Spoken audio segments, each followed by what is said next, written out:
Well, hello and welcome back to the e-commerce podcast with me, your host, Matt Edmundson. Now, this is a show all about helping you deliver e-commerce well. And today, to do just that, we are chatting with the delightful Lucy Toone from Tomm Jewellery, and we are going to be getting into her e-commerce story. This is one of our founder edition episodes, which is great. I love these. I get to talk to people in the trenches, fellow e-commercers doing their thing day in, day out. And I've been looking forward to this for a while. Lucy and I've been planning this for a while. So you're going to want to grab your notebooks, grab your pens, because I'm sure this is going to be absolutely fascinating. Now, of course, if you're subscribed to the newsletter, all of the notes, links, etc. will be winging their way to your inbox at some point. The other thing to mention, of course, is if you're not subscribed to the newsletter, you can just head over to the website, ecommercepodcast.net. You'll find everything there, or on your podcast app, just scroll down. All the links and stuff are in there as well. Now, actually, I should probably give a little bit of a shout out to my man, Oliver Spark, who introduced Lucy and I. When was it, Lucy? In the summer, I think it was, wasn't it? Yeah. Over a bit of lunch and a pint, I think it was, and it was lovely. And so I thought Lucy would be great. So Oliver from Sweet Analytics, who's been a guest on the podcast, big shout out to you, man. And of course, if you're looking for something, to do your analytics with and look at your data, go check out Spot Analytics, because it is Sweet Analytics by Oliver Spark. I keep getting those two things mixed up. It's Sweet Analytics. It's Oliver Spark's company. It's what I use. You are going to want to check it out. Yes, you are. And if you've been following the podcast, there is some special link that takes you to a sort of, a Matt special on the Sweet Analytics. So we'll put that link in the show notes as well. And if you follow that link, you get a really special deal. If you don't follow that link, go sign up anyway, because it's worth it. We did. And so definitely do that. Well, there you, Lucy's shouting the praise as well. Lucy, you're getting ahead of me. Let's talk about Lucy. Lucy is the founder of Tomm Jewellery. Growing up as a tomboy, Lucy often felt dismissed by retailers who didn't see her as their typical customer. That experience fueled her passion to create a jewelry brand that welcomes all women and celebrates their unique beauty. Tomm Jewellery isn't just about looking good. It is about feeling confident and owning who you are. Lucy, welcome to the show. Thank you for coming on. Matt. Thank you. Are you doing all right? Are we doing good? Good. It's Monday. There's lots of opportunities coming our way on a Monday. I always try and think positive about it. All good. All good. I'm excited to chat with you. Yeah, it's brilliant. No, love it. Let's, for the sake of people who may not have heard of Tomm Jewellery, before we get into it too much, just give us the quick elevator pitch of Tomm Jewellery, if you like. What is it you do? What makes you unique? So our ethos is your story first, and not basically from product to our content to the website to the experience when you purchase the product.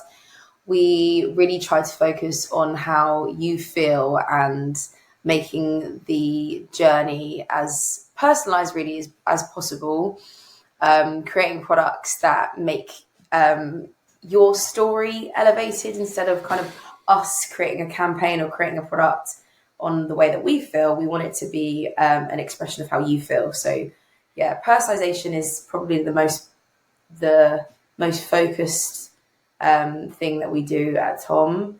But yeah, again, how you feel, I think that's really important. And I think what excites me most about e-commerce is how you can develop that in such a cool way.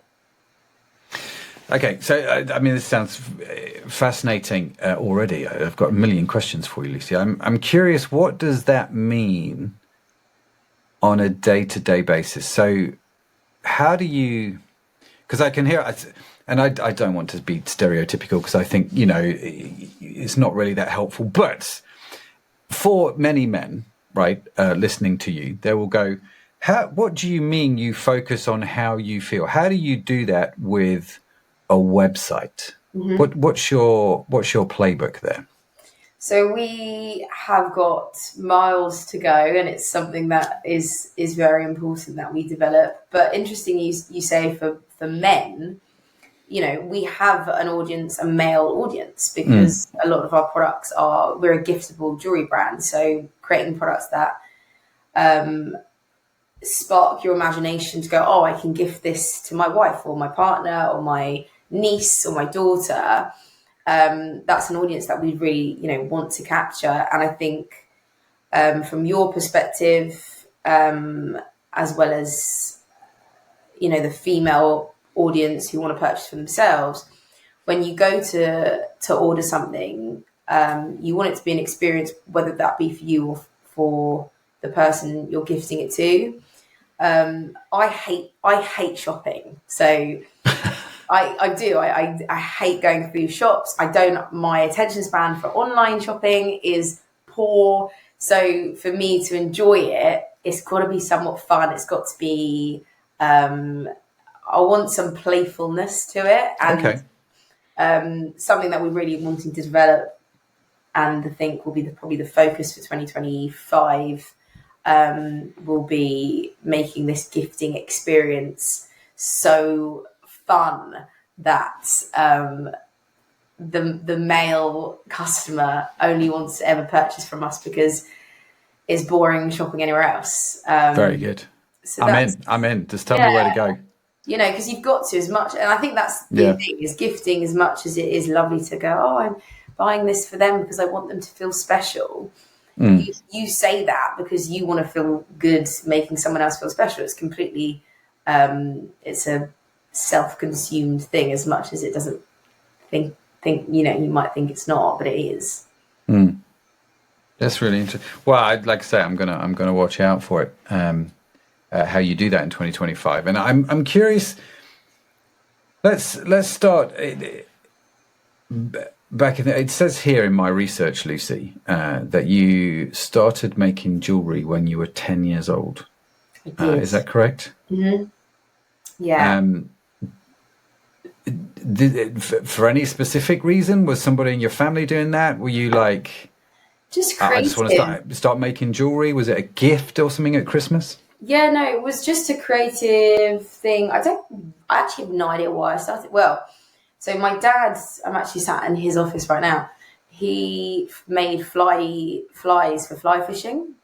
Okay. And he had like this station, and it had like beads and stuff in it. And obviously he wasn't making jewelry, but I loved that the stuff that you needed to create this end thing. And my granddad had made him what he called a fly fishing station, and I went, I want one, and I want it to be like my beading station. So my granddad and my dad are both carpenters. So anyway, long story short, ended up having this station which allowed me to make bracelets, and made them for my friends, made them for friends in school, had parties, like birthday parties. Like that was the only birthday party I ever wanted, was my friends to come around and make bracelets with me.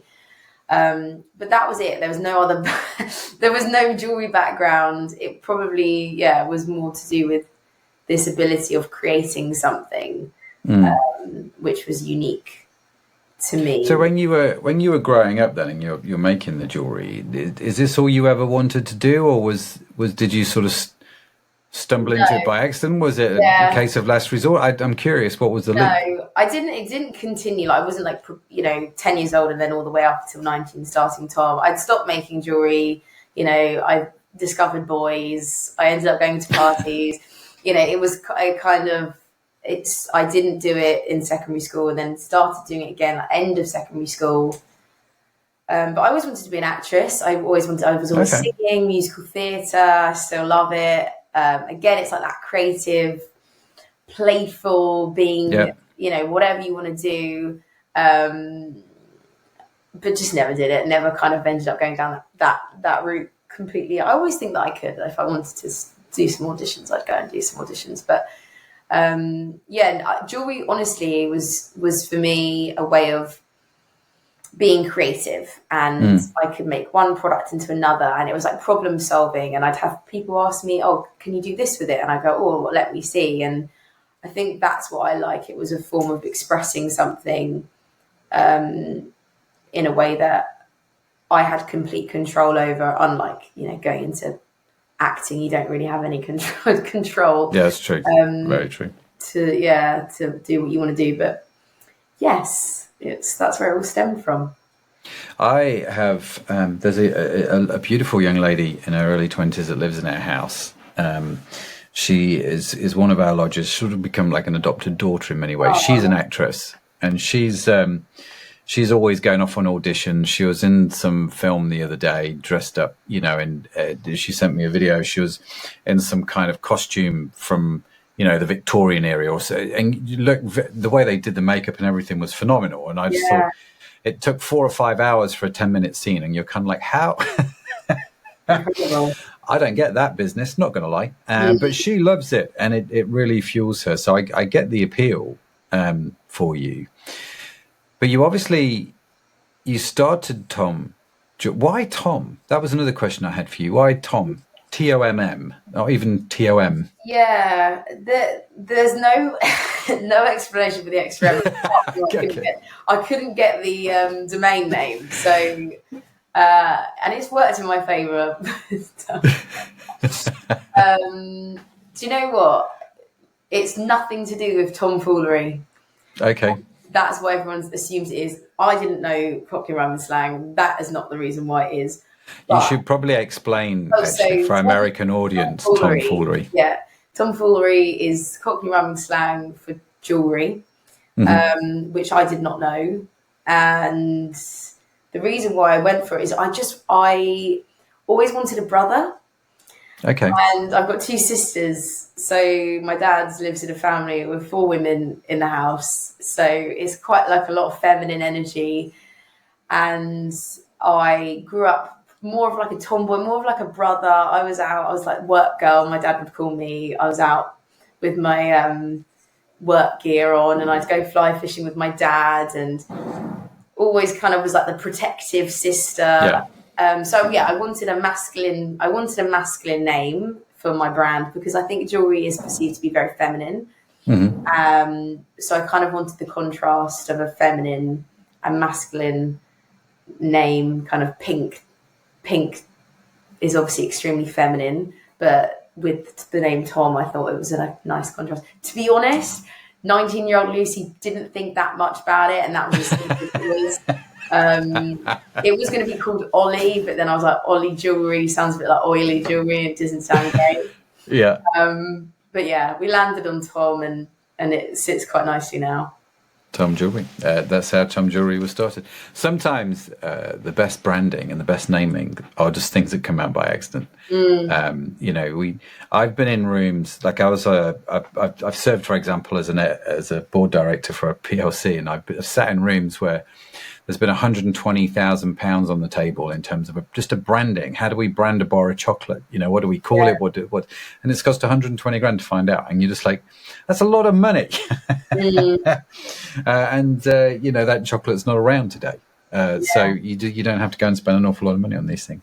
No. So you were 19 when Tomm Jewellery started. And when it started, was it just literally you working at the Beading station? Your granddad built you with a website and just a lot of dreams? Yeah, I didn't even start I'm trying to think if I started the website. I hadn't started the website straight away. I literally started by going and doing events, in like craft events. First event I ever did was in a pub down the road from me called the Waverley. And I had, again, my granddad had cut me out all this display, which looked beautiful, but it just looked way too good in the Waverley. And I think everyone thought it was like really expensive jewellery. And at the time, it was only silver plated. So we were selling bracelets for like £10, which is a pretty good price. I didn't sell a single bracelet, which was amazing. But started doing that, and then I think I made myself a Wix website in like the August of that year, 2000. I think it was 2019 as well. So just one bracelet at a time, really. I don't even think I didn't have a website because I wasn't selling anything specific. I would just go and make a random bracelet, put it on the table at the next event, and see what people thought. Okay. And sometimes I'd forget what I'd made, but yeah, it was it was kind of like, oh, just try this. There was no business mind in it. It was just, let's try, which is cool, I think. Yeah, you know what though, I love that, that whole let's just try and have a go. Let's see how it works. We call it TDL in the office, try, discover, learn, or discover, try, learn. DTL is the technical name for it, where you find an opportunity, you try it, you have a go, and you figure out what you can learn from it. And it's quite an interesting framework for creativity in many ways, because just having a go rather than trying to figure it all out is probably one of the keys to certainly my entrepreneurial success, because you just fall into these things. The opportunities, they come up, they present, and you just go, well, let's just have a go, see what happens, right? And lo and behold, you do that enough, and somehow you've made it, a few years down the road, and it's like, oh, this is now a proper business. Goodness me, we never knew, right? It's like a child, isn't it? That's what children do. Yeah. That's why it works. I think I'm just a big kid. Yeah, I think it's the best way to be. Yeah, absolutely. So fast forward then 5 years. Here we are in 2024, the time of recording. Is it still just you with your grandpa's table, or is there more to Tomm Jewellery now? Yeah, no, there's more to Tom. We have got a team. We got a team back. So we've got our first team member back in 2021, and run our offices from Chichester. So we've got we do all of our fulfillment in-house, production. We actually make about 60% of our SKUs in-house. So from components, putting them together, which is quite cool. So there's a lot of insight. We get to be really creative with what we get to show our audience, which I think is something that a lot of e-commerce businesses nowadays don't do, and it's very a lot of people are running it from their houses, which is great if you can do that. But I don't know why I like the chaos of it, but I like the chaos of fulfillment and production. It's a love-hate relationship, but yeah, it is. But I find when you start doing fulfillment yourself, because again, we sort of, when we started out in e-commerce, there weren't what we now call third-party logistics. There weren't these 3PLs that you could go to and say, can you do my fulfillment, please? Yeah. You kind of had to do it yourself, really. So I remember when we first started doing e-commerce, for the first however many, until we sold enough parcels every day that the Royal Mail would come to me, I had to go stand in the queue at the post office every day. Definitely. And it's just what you did back then, wasn't it? And but I think there's something about fulfillment in-house, if you can do it, makes a lot of sense, because there's one thing you get to control, and that's how the parcel's packaged. And I'm imagining for you, Lucy, and correct me if I'm wrong, that actually just shoving a jewellery box in a padded envelope, I would imagine there's more to it than that in many ways, and you get to control that story, don't you, when you do your own fulfillment? Yeah, everything. I think every touch point is something that we get a lot of reviews about, is our packaging and how unexpected they were. This is something we're trying to resolve, because people are more shocked about how good the quality is, which we're like, well, why are people shocked by it? Maybe we're not showing it well enough, which is something that we're trying to resolve at the moment. But the packaging, yes, from the point of how you make someone feel when they open it. And again, there's always rooms to develop. It's, a balancing act of money. We're self-funded. What should we invest in first? And packaging's expensive. But even little notes of, we do these cards, which are who packed your order. And logistically, it's good for us to know who packed what order, but also the customers love knowing that, Chloe packed my order, and they might see Chloe on an Instagram story, and they feel like this real personal touch, and they know that it's a human being has put effort into tying that bow, and it's that little extra, which does those extra seconds, I think, do make an impact on someone, especially when we can get access to so many things so quickly. And it never feels that it's ever had human contact. Yeah, I think you're totally right. I think we realized ourselves actually that the one thing that was within our control, because when we started doing beauty, for example, we sold other people's brands. So I couldn't control what was in that box. I couldn't control what was in that tube of moisturizer, for example. Yeah. And if it was good, people would want to buy it. So the question was, well, why would people want to buy it from us versus somebody else? And the one thing I could control was what they felt like when they opened our parcel, right? So everybody else was just shoving the beauty product in a jiffy bag and shipping it out because it was cheap, quick, and easy. And we realized quite quickly that people spending an average of £70 on skincare weren't just buying skincare, they were buying a treat for themselves. Yeah. And so we needed it to feel like a gift, not a thing thrown in a jiffy bag. And so we changed everything about that. We made it a giftable experience when you opened it up. And it was probably the single biggest factor in our repeat purchase rates, as in they shot through the roof when we did that. Do you see what I mean? And the things that when you analyze what we did, we put an extra flap on a cardboard box so it took longer to open, right? So it felt more gifty. We put tissue paper inside with a little sticker on, which had a quirky note on there. We branded the inside of the box. And then we took out the plastic bubbles that we've been using for a while to protect the beauty products, and we replaced them with popcorn, which is quite a fun packaging material. Popcorn. Yeah. We had popcorn machines in the warehouse, just popping popcorn. It was great. It was incredible, really. We tried over 20 types of popcorn to get the right popcorn, which was just crazy. And this was a packaging material, and people loved it, and people started posting photos on social media and all kinds of stuff. Yeah. To the point where I thought I should probably rename the company Popcorn Beauty or something like that. But that's what we did, and our repeat purchase rate shot up when we understood the power of the opening experience. So not just am I getting a good quality product, let's assume that I am, but the way that I feel when I open that quality product makes a massive difference. Do you see what I mean? It was so. Yeah. I'm intrigued. You're still doing your fulfillment, and I hope you continue to do it. I think it's going to be one of those things that will really make a big difference for you guys going forward, especially in the niche that you're in. As much as you have a love-hate relationship with it. Yeah, it's a different type of business. Like, when you blend the two, and we do, it's all in one office. It's different. You've got different brains working around one another. So setting some boundaries in that has been a bit of a challenge, but I try not to look at it too much because it can become extremely distracting.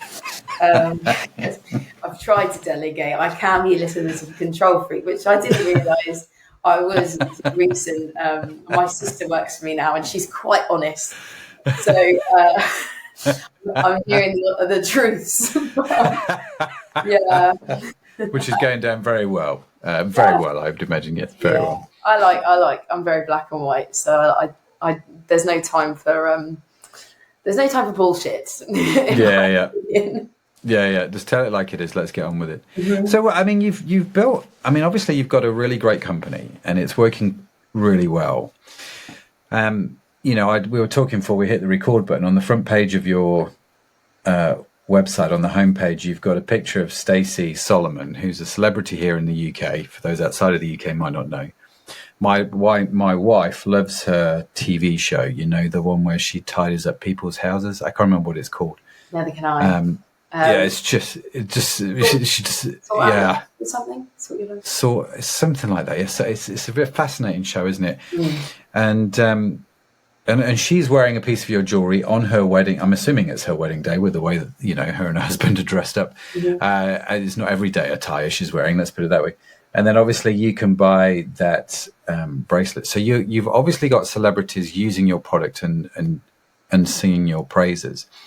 So what do you attribute your growth to? How did you go from selling to a pub called the Waverley, where no one bought a bracelet, to having a team, which also now includes your sister, doing your own fulfillment and all of that good stuff?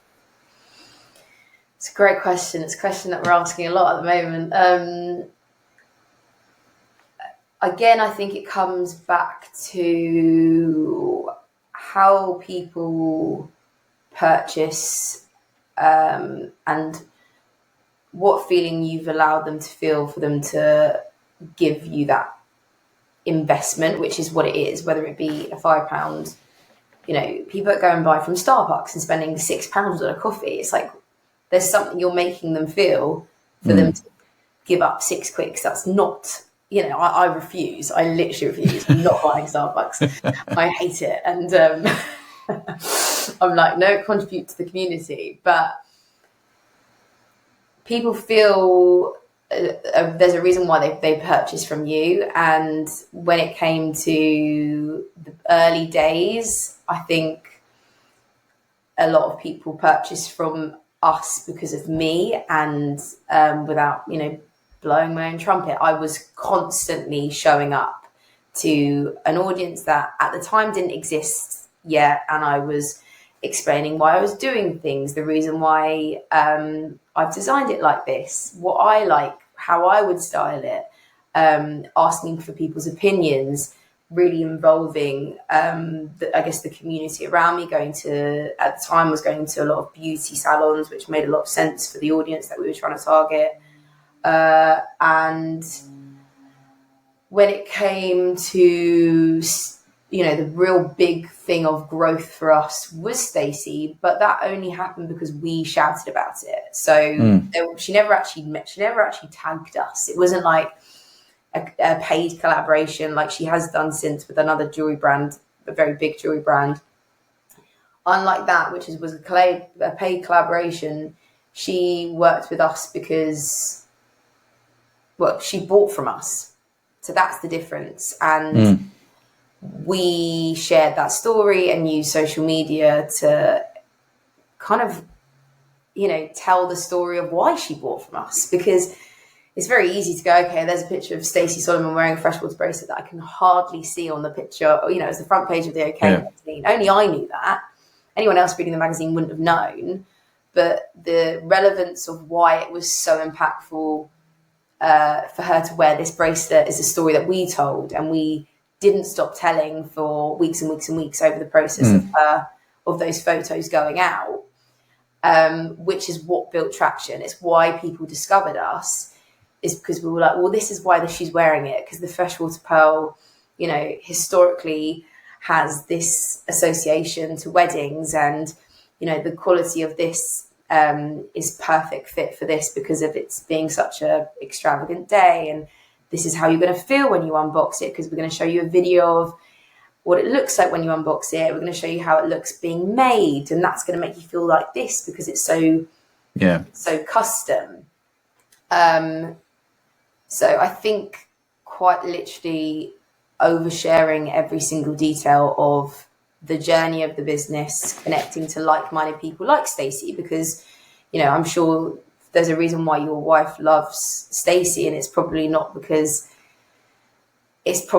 of her personality, and she's a relatable person. So that's kind of the core for me, working with people who create a audience or resonate to an audience, not because they aspire to be like her, but because they've been vulnerable enough to allow you to relate to her. And that for me is that's how you grow a business, whether that be an e-commerce or an in-person. If you create a space where people can see you've been vulnerable, and you're allowing them to come in and be like, it's okay, you can be part of this with me, then they're more open to being part of that. That's how I feel about it anyway, because I don't know, again, it's kind of what I was saying about I hate shopping. And a lot of the reason is I don't feel like I can go into a shop and just have a chat and be like, oh, I've really struggled to find a pair of jeans. Is that normal? Do you get, that thing doesn't really happen. You normally just get ignored, which is concerning for anyone that has a store, really. Yeah, it is. I could wax lyrical about that all day long, to be honest with you. But I'm really curious, Lucy. You said something which I'd love to dig into a little bit more. You said you consistently showed up for an audience that didn't yet exist. What do you mean by that? What I mean is I decided that kind of, again, luxury of naivety, I think. I love that phrase. Yeah, I wanted, it's very lonely, to, creating a brand and a business. And I think even more so at that age, I was working, 7 days a week, 12 hours a day from sheer enjoyment of doing what I was doing. But it's extremely lonely. So it was almost like an outlet for me to tell everyone what I'm up to. And through Instagram in particular, I didn't really do TikTok until like post-COVID. I wasn't like a TikTok brand, but I would overshare the whole experience from the highs and the lows to, what I had for lunch, how I'm feeling today, to the point of look at me wearing, I've just got out of bed and I've got bed hair, and people just like seeing it. And that content was what people resonated to, because I wasn't pretending to be something that I wasn't, which must be really hard to do constantly as well. Like, that wasn't something that I was going to be able to consistently do, but I could consistently tell the truth. Yeah. Because that, that's all I knew. And I guess throughout the journey of Tom, and, it's had its lulls, and you get to points when you're like, oh, I don't know who I am anymore. And inevitably, I think that will always happen as you progress through life. But something that I've always done is just been transparent and share the behind the scenes, the good and the bad. And with the audience coming, people follow you because of your journey, not because of your product, I don't think. I think the product is going to evolve and it's going to change. And whether we sell, insulated mugs or T-shirts, whatever it may be, the product is just existing because the brand is sharing a story that you resonate to, which inevitably allows you to purchase. And I guess that's just how I feel, because I would choose a brand over buying something from Amazon, which you can do easily. There's so many products that you can buy on Amazon now. Yeah, because they make me feel a way. That's the only reason I purchase from a brand. Yeah, and actually, if I think about the brands that I purchase from again and again, where I'm not a brand ambassador, but where I've become a fan. Do you know what I mean? And I become what I would term a repeat customer, a high value customer in some respects. There's a quality product. I know the product's going to deliver on what I need it to do at that point in time.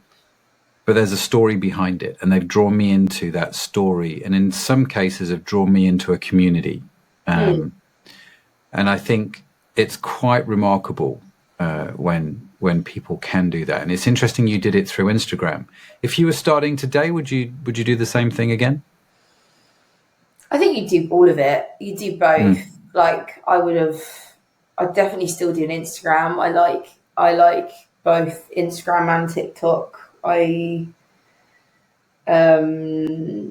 It's very, like, they are very different platforms. I think, like, I'm trying to think, 2019 must have still been Musically TikTok, I think. Potentially it was transitioning over to TikTok, but it's a different quality of content. I think probably for what I was doing back in 2019, it made more sense on TikTok, which maybe was why it stood out more then, because it wasn't, it wasn't probably the most aesthetically pleasing content, which I don't promise ever to anyone, because I struggle with that one. But community is what, for me, develops a brand. And if you want, for me, I want something to outlive me, and it's not going to come from creating a product that's so incredible it overshadows everything else on the market. For me, it's developing this brand that creates a community that feels so strongly about what we stand for, and they resonate so much to what we do that they just buy from us because like they wouldn't even think about buying from anyone else. Yeah. You know, they're buying from a friend, they're buying from people that they know. Yeah.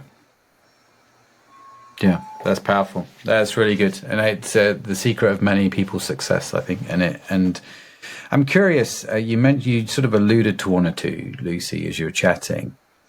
What's been the biggest challenge of building this brand, of building Tomm Jewellery for you? Biggest challenge.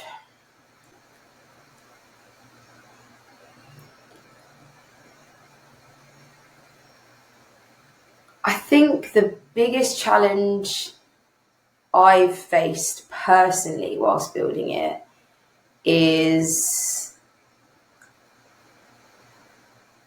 understanding that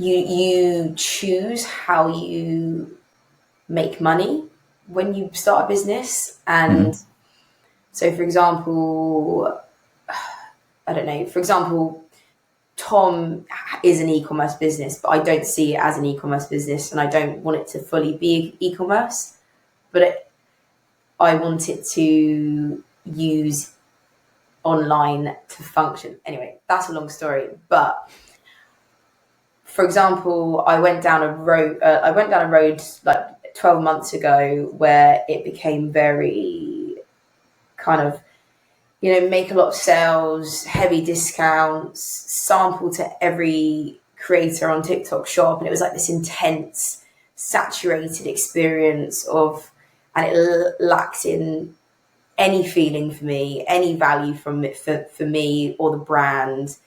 And it was like quick, sell. And it just made me, it completely threw me off. Yeah. And I didn't expect to feel like this. And it felt really uncomfortable, and like all my values just disappeared. And I kind of pulled the plug on it quite quickly, which had a really big impact on us financially. So I guess what I'm saying, the challenge was that I have felt in the last 5 years has become, you know, there's one thing starting a brand and making money, but there's one thing starting a brand and making money in a way that fuels you as a human being to keep doing it for the rest of your life, or doing it for a long amount of time. And I think 5 years is a long time, but 5 years is an even longer time when you're going from 19 to, you know, 24. Like I completely, like myself, I hadn't developed myself. So like Lucy's values hadn't been developed, but Tomm's values had. So I kind of took a step back a little bit and was like, well, who am I and what do I want from this? You know, why did I start this? And going back to, you know, the questions that you asked me at the beginning about Tomm and the people side of things. And that was the biggest challenge, not losing myself and allowing us to kind of go, well, okay, we might have a financial hit, but I'd rather that than completely build something that's a monster and I end up despising and resenting, which has taken a long time to get, you know, comfortable even saying that, to be totally honest. Well, if I can reply without sounding condescending, I think it's incredibly brave to do. And I think, having seen a lot of businesses over the years come and go, Lucy, and having been involved in business and coaching, consulting with a whole bunch of businesses, the ability to stick with something that resonates with who you are and not get lost in it is really hard. And to be able to recognize that and to actually take the hit and pull it back on that, I think that there comes a point every now and again, there comes these sort of inflection points where you're, in effect, you're tested on that ideology. And I remember, I think I've mentioned this before on the podcast, when we first started out, we had this little web business we were making next to no money, and I was recently, I think I'd recently become a dad, and we had either a young child or maybe, no, I think it was just one. We just had one young kid at the time, and we're doing websites. We had no money coming in, and I'm thinking, how in the world are we going to pay the bills? All those sorts of things you do. And someone came knocking on the door, in essence, and said, I need a really big website. And I'm like, oh, all my prayers have been answered. Yeah. And the guy that knocks on the door wanted me to write a porn site. And I'm like, and there's this point where part of you is like, I need the money, but the other side of you is, but that's not who I am. That's not my values. And the question is, which side's going to win, right? Is it the desire for money, or is it the desire to stay true to what you believe to be wholesome and right? And so in some respects, I say it was one of the hardest things I ever had to do, but in some respects, it was also one of the easiest things I ever had to do when I turned the client down and said, I'm really sorry, dude, that's not for me. You need to go somewhere else. And I think that there does come these points where you are tested on that. And so it's refreshing to hear, actually, that that's what you guys did. Selling your soul a little bit, I think, you've got to be some things that you can do. I think if you've got the right people around you to support, maybe it's not, you can't do everything that makes you feel amazing all the time. Like, you can't. But if you don't have the resources around you or the people to support, make sure that you get through this and your values stay intact, I think it's just it's quite difficult to go through that journey and expect to come out the other end unaffected. And like that for me was like, well, what's the value in that? Yeah. So yeah, that's really interesting that you didn't, do it, because I get it. It's like, it is the selling of the soul to help tomorrow, isn't it? It is. And for me at the time, I was also, I had young kids, and I'm like, I would look at them over night time and go, I don't know how I'm going to feed you, but I know that when you're older, I want you to feel proud. Yeah. Do you know what I mean? Of what Dad did. And I just thought, if I did the porn site, there's no way, right? I couldn't get my head around how that would work. And so you're right. I think there has to be that element of people around you, and you just going, is this something that I'm proud of? Am I actually making? I was talking to some guys the other day. It's getting a bit deep, this, Lucy. I'm loving this.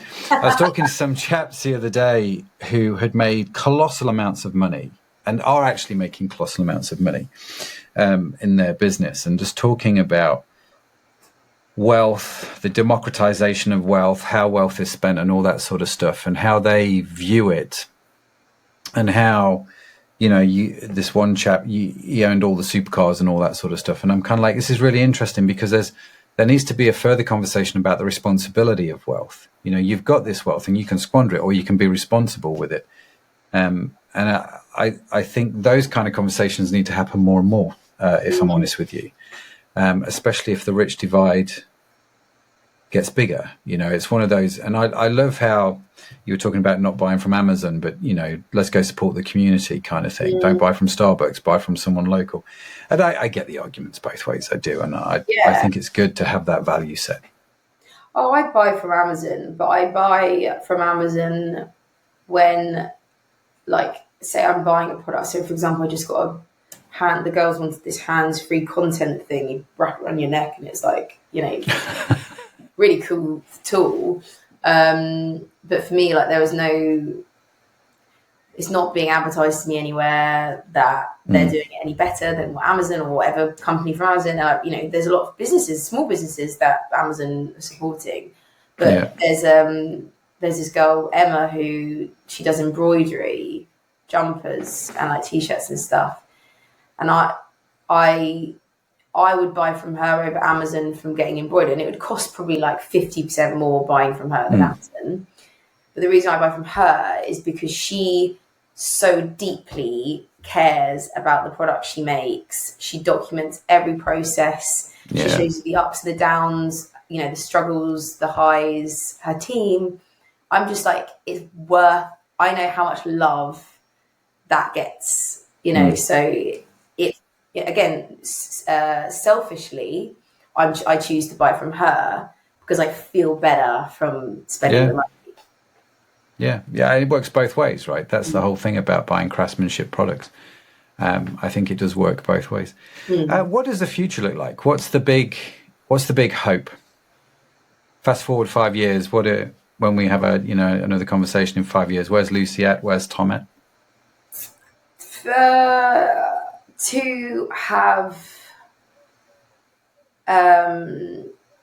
so for me, the future is to have a brand that women all over the country, I don't really care about the rest of the world, I'm quite interested in just the UK, to be honest. Yeah. But women all over the country can not only shop from, but financially benefit from being part of us as well. So yeah, we're in the midst of building this ambassador type model, which is give too much away, but it's kind of, the plan is to be the tropics meets Build-A-Bear, right, in a jewelry form. That's the goal for me. Fantastic. So we'll see. That's a really good analogy too. I understand what you mean when you say to be the tropics and the Build-A-Bear in jewelry form. I think that's a very good way of describing it. Yeah. Very, very good way of describing it. Oh, brilliant. Lucy, listen, before we go, I need a question from you. This is where I ask you for a question. I will take said question and answer it over on my social media. So what is your question for me, Lucy? I did have one, but I've forgotten what it was. But it was something buying presents. What are your favorite brands to buy from, or what's your favorite brand to buy from for your wife in particular? My favorite brand to buy for your wife. What's the present? Or where's the very good brands? Okay, very good question. I find that I need that information. That data is something I need. So, selfish question. Doing a bit of market research at the same time. I like that, multitasking all the way there. If you want to know how I'm going to answer Lucy's question, then come follow me on social media at Matt Edmundson, both on Instagram or LinkedIn, and I will post the answer there at some point shortly, no doubt. Lucy, listen, it's been wonderful chatting to you. Loved hearing your heart, loved hearing your story. What's the best way for people to connect with you, to find out more about what's going on if they want to do that? Where should we go? So Tomm Jewellery on all socials, or Lucy Toone, both LinkedIn, Instagram, TikTok. I'm everywhere. Just my name or Tom's name. And it's Tomm, Tomm. And it's Toone, Toone, because everything's spelled differently. Yeah. As you would maybe expect. Nothing simple here, Matt. Well, it's not necessarily whether it's simple or not, is it? But it's distinctive, Lucy. Yes. Distinctive. Yes. I like that's maybe a better word. Listen, Lucy, genuinely lovely to chat to you, and really appreciate you coming on, sharing what's going on. We'll have to get you on at some point again in the future to find out where things are up to. But yeah, I'm intrigued by what you're doing on Instagram. So, definitely go follow what Lucy's doing and the guys are doing over there if you want to find out more. We will, of course, link to Lucy and to Tomm Jewellery in the show notes. They'll be on your podcast app or in your inbox if you're on the newsletter, or on our website if you just happen to be swinging on by. But Lucy, thank you so much. Thank you, Matt. Thanks for everyone listening. That's brilliant. That's brilliant.